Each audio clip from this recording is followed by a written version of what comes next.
Switching over here to our Seattle Storm here. On December 8th, Breanna Stewart was named as the 2022 Clio Awards Impact Award recipient. Stewart was quoted as an activist and professional basketball player for the Storm. Excuse me. Breanna sets records both in basketball and life. A natural on social media, Stewie is a universally liked star, known for her humble yet determined spirit and matter-of-fact honest personality. Just as impressive off the court, Stewie fought adversity and successfully rehabbed from a season-ending Achilles injury in 2019. During that time, she decided to freeze her eggs and fell in love with her now wife, Martha, which ultimately led to her inspirational journey of becoming mom to Ruby through gestational surrogacy.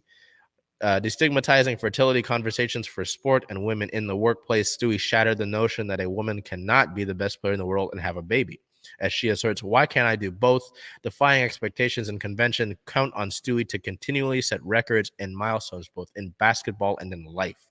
Since the moment that Stewart turned pro, she has embraced the opportunity to advocate for causes bigger than herself. When she won the 2016 ESPY for Best Female Athlete, she gave a speech calling out the media for its lack of coverage of women's sports. Not us, though. That same year, she joined her colleagues across the league in standing up for Black Lives Matter. In 2017, she stood up for the LGBTQ community and proudly championed the inclusive culture of the WNBA.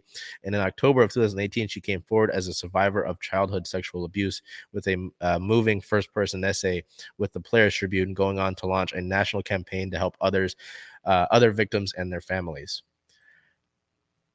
Just going over that sort of list of accolades and what Stewie has been able to do off the court. We already know, as covering the Storm, and anyone that's a Storm fan, knowing what Stewie can do on the court is one thing, but seeing that the woman and the person that Stewie is, it absolutely makes sense to see her named as the Impact Award recipient for the 2022 Clio Awards.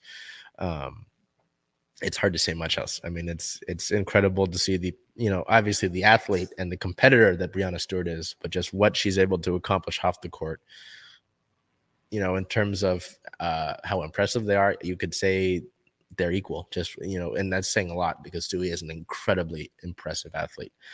We want to look now toward, I wanted to just pick out a few games that I'm sort of proverbially circling on the Storm schedule, which you don't necessarily want to do.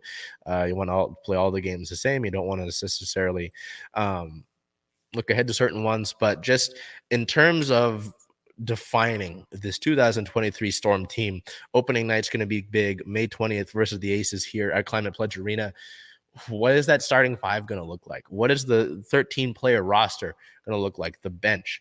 This is a big sort of, it's a big season for the Storm. I keep saying that. I know I keep putting that out there. I don't mean to put any pressure on General Manager Talisa Rea.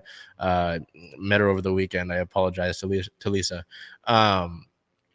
But it's big. This Storm front office knows that.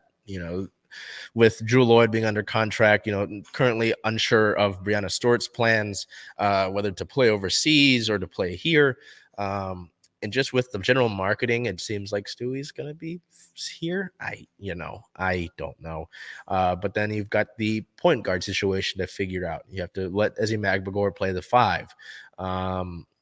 The bench, the Storm bench has been so key to its championship titles over the 4 times that they've accomplished that feat.